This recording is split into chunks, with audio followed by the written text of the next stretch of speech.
This channel does not promote any violent, harmful, or illegal activities. All content provided by this channel is meant for an educational purpose only.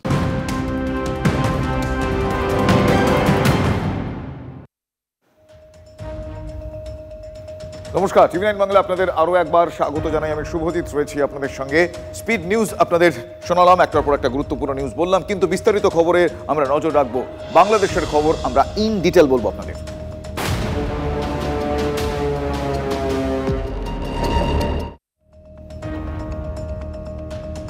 উত্তাল বাংলাদেশ, অত্যাচারিত হিন্দু, ঢাকায় ভারত বিরোধী ষড়যন্ত্রের একটা খোলাখুলি হুঙ্কার দেখতে পাওয়া যাচ্ছে।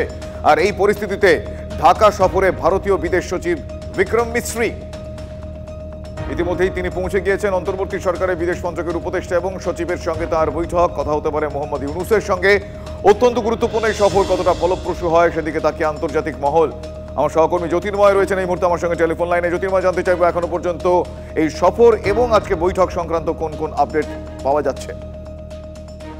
দেখো, মোট 3টি বৈঠক হওয়ার সম্ভাবনা রয়েছে। সূত্র মারফত যে খবর আমাদের কাছে আসছে, যে প্রথম থেকে নির্ধারিত রয়েছে যে দিনের সঙ্গে বৈঠক করবেন ভারতের বিদেশ সচিব বিক্রম মিশ্রি, এবং দ্বিতীয় বৈঠকটি বাংলাদেশের অন্তর্বর্তী সরকারের বিদেশ মন্ত্রী মোহাম্মদ তৌসিফ হোসেনের সঙ্গে তার বৈঠক হওয়ার কথা, এবং বাংলাদেশের এই মুহূর্তে সরকারের যিনি প্রধান অর্থাৎ উপদেষ্টা হিসেবে মোহাম্মদ ইউনূসের সঙ্গে বৈঠক হওয়ার সম্ভাবনা রয়েছে।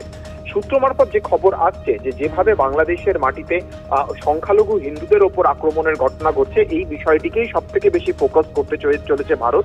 এর পাশাপাশি জ্যোতির্ময়, শোনা যাচ্ছে কোনো কারণে যোগাযোগ বিচ্ছিন্ন হয়ে গিয়েছে। আপনাদের আরো একবার জানিয়ে রাখি, আজকের বৈঠক অত্যন্ত গুরুত্বপূর্ণ।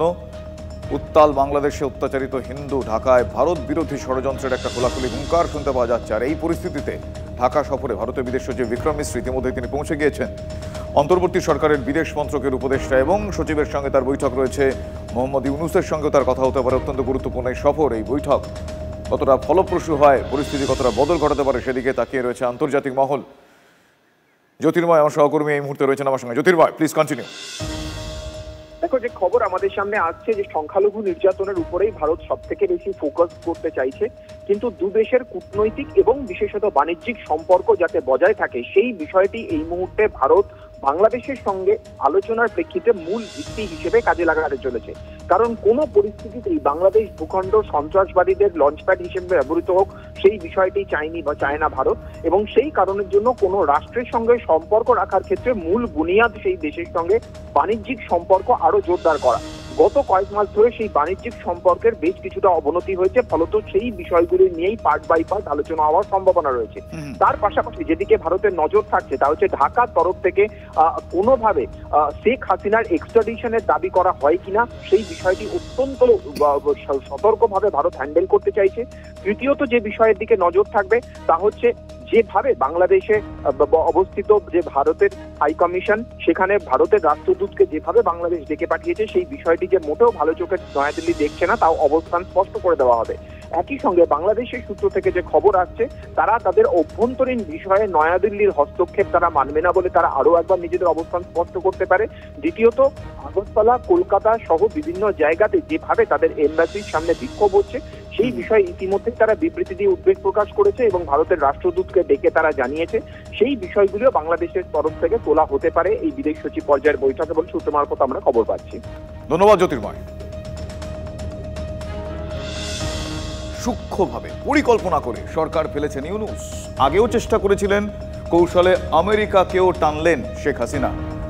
তুললেন বিল ক্লিন্টন ইউনূস সাক্ষাতের প্রসঙ্গ। মাস্টার মাইন্ডরা চেয়েছিল লাশ ফেলো আওয়ামী লীগ সরকার পড়ে যাবে, আর সেই মতো কাজ হয়েছে, এমনটা অভিযোগ শেখ হাসিনার। মাস্টার মাইন্ড খুনি ইউনূস সাহেব এটাই প্রমাণ করেছে যে এরা সব অপরাধী, এই সমস্ত অপরাধ তারা করেছে। একই সাথে মিছিল করেছে, ক্লোজ রেঞ্জে গুলি করা হয়েছে, মানুষ মারা হয়েছে। আবু সাইদের হত্যাকাণ্ড, মুগ্ধর হত্যাকাণ্ড, সব হত্যাকাণ্ডের জন্য কিন্তু এই মাস্টার মাইন্ডেরই দায়ী, কারণ তারাই এই হত্যাকাণ্ড ঘটিয়েছিল। কারণ লাশ ফেলো সরকার পড়ে যাবে। হ্যাঁ, আমি যদি আরো শক্তি প্রয়োগ করতাম অনেক লাশ পড়তো, আমি সরে আসতাম না। কিন্তু আমি তো লাশের উপরে লাশ ফেলতে চাইনি, আমি তো চাইনি মানুষ আরো জীবন দিক, কারণ আমি তো স্পষ্ট দেখতে পাচ্ছি যে পরিকল্পিতভাবে হত্যা হচ্ছে। বাংলাদেশে সংখ্যালঘু হিন্দুদের উপর নির্যাতন চলছে, ঘরেও চাপে ইউনূস প্রশাসন। বাংলাদেশের অন্তর্বর্তী সরকারের বিরুদ্ধে সমালোচনার সুর ওপারের সাহিত্যিক ফরহাদ মাজহারের কণ্ঠে। বাংলাদেশের সনাতন ধর্মাবলম্বীদের সঙ্গে আন্তরিকভাবে মিশে তাদের ক্ষোভ, দুঃখ, দাবি দেওয়া শোনা উচিত ছিল, মন্তব্য বাংলাদেশের সাহিত্যিকের। ফরহাদ মাজহার কি বলছেন শোনাবো আপনাদের। এটি দুঃখজনক আর কিছু হতে পারে না। একজন হিন্দু মানে দিল্লির এজেন্ট, একজন হিন্দু মানে ইসকনের এজেন্ট, একজন হিন্দু মানে জঙ্গি, একজন হিন্দু মানে হচ্ছে বিজেপির এজেন্ট। এটা তো কোনো কথা হতে পারে না। আজকে সারা পৃথিবীর লোক আমাদেরকে ছি ছি ছি ছি করছে। সকলের কাছে আমাদের অনুরোধ যে আমরা আসুন, আমরা সকলের নাগরিক এবং মানবিক অধিকার নিশ্চিত করবার জন্য একটা গঠনতান্ত্রিক প্রক্রিয়া, যেটা আমি বারবার বলছি, গঠনতান্ত্রিক প্রক্রিয়াকে আমরা জোরদার করি এবং সেগুলো কথা বলার আমরা একটা ক্ষেত্র তৈরি করি যেন আমরা খোলা মনে কথা বলতে পারি। শত্রুর শত্রু মিত্র, এই ফর্মুলাতেই কি এগোচ্ছে বাংলাদেশ। ভারতের বিরুদ্ধে পদ্মা পারের কট্টরপন্থীরা বিদ্বেষ ছড়াচ্ছে, কলকাঠি নাড়ছে পাকিস্তান, আর তাতেই বাংলাদেশের জঙ্গি সংগঠনগুলো নতুন করে মাথা তুলছে। ভারতের সীমান্তে ষড়যন্ত্র করার ছক কষছে জেএমবির মতো জঙ্গি গোষ্ঠী। সূত্র মারফত আমরা খবর পাচ্ছি যে এই মর্মে কেন্দ্রীয় স্বরাষ্ট্র মন্ত্রককে রিপোর্ট দিয়েছে দেশের গোয়েন্দা বিভাগ। ভারত বাংলাদেশ সীমান্তে তাই বিএসএফ এর কড়াকড়ি বাড়িয়ে দেওয়া হয়েছে তৎপরতা। পদ্মাপারে তাণ্ডব চালাচ্ছে কট্টরপন্থীরা, কাঠের পুতুল হয়ে দেখছে ইউনূস সরকার। অরাজকতার এই পরিবেশে এপারে বাংলার আকাশে আশঙ্কার মেঘ, কারণ গত কয়েক মাসে এ রাজ্যে ফের সক্রিয় হয়েছে জেএমবির একাধিক স্লিপার সেল। মালদা, মুর্শিদাবাদ ও নদিয়ার সীমান্ত এলাকায় জঙ্গিদের নজর। বাংলাদেশের মদতেই এপার বাংলায় জেএমবির স্লিপার সেলগুলো সক্রিয় হচ্ছে। এই মর্মে স্বরাষ্ট্র মন্ত্রকে রিপোর্ট দিয়েছে কেন্দ্রীয় গোয়েন্দা সংস্থা। গোয়েন্দাদের কপালে ভাঁজ ফেলেছে নিষিদ্ধ জঙ্গি সংগঠন জামাতুল মুজাহিদিন বাংলাদেশের স্লিপার সেল। গোয়েন্দাদের আরও দাবি, ভারত বিরোধী কার্যকলাপে হাত ধরছে জঙ্গিরা। জেএমবির সঙ্গে হাত মিলিয়েছে হরকত উল জিহাদি বাংলাদেশের পুরনো মডিউলগুলিও। প্রশ্ন হলো, হঠাৎ করে কোন ক্ষমতায় মাথা চাড়া দিয়ে উঠছে বাংলাদেশের জঙ্গিরা? এর পিছনে রয়েছে পদ্মাপাড়ের জুলাই আন্দোলন। হাসিনা সরকারের পতনের সময় বাংলাদেশের জেল ভেঙে ফেরার হয় প্রায় 700 অভিযুক্ত। ফেরারদের মধ্যে রয়েছে প্রায় 56 জন জঙ্গি নেতাও। বাংলাদেশের কারাকর্তারা স্বীকার করেছেন সম্প্রতি জঙ্গি অভিযোগে ধৃত ও সাজাপ্রাপ্ত 174 জন জামিনে মুক্তি পেয়েছে।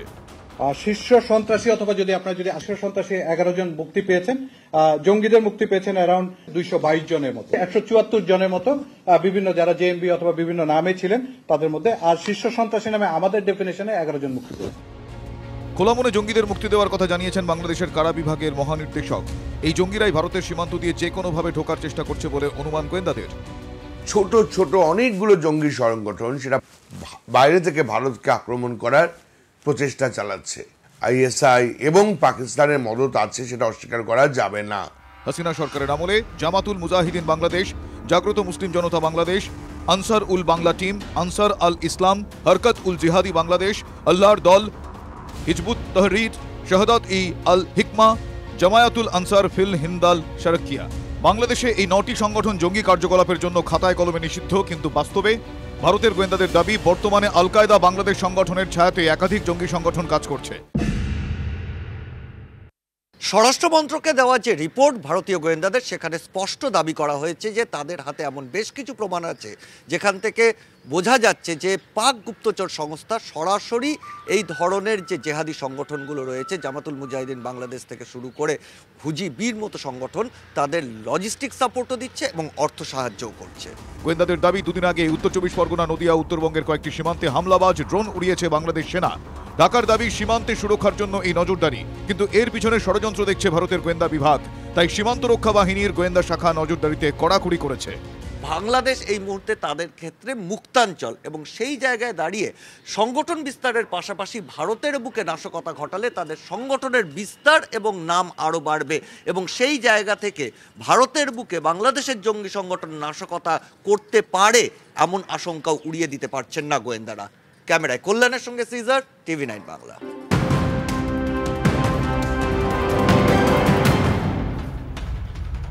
বাংলাদেশে হিন্দু সংখ্যালঘুদের ওপর মৌলবাদী কট্টরপন্থীদের নির্মম অত্যাচার, প্রতিবাদে উত্তাল এপার বাংলা।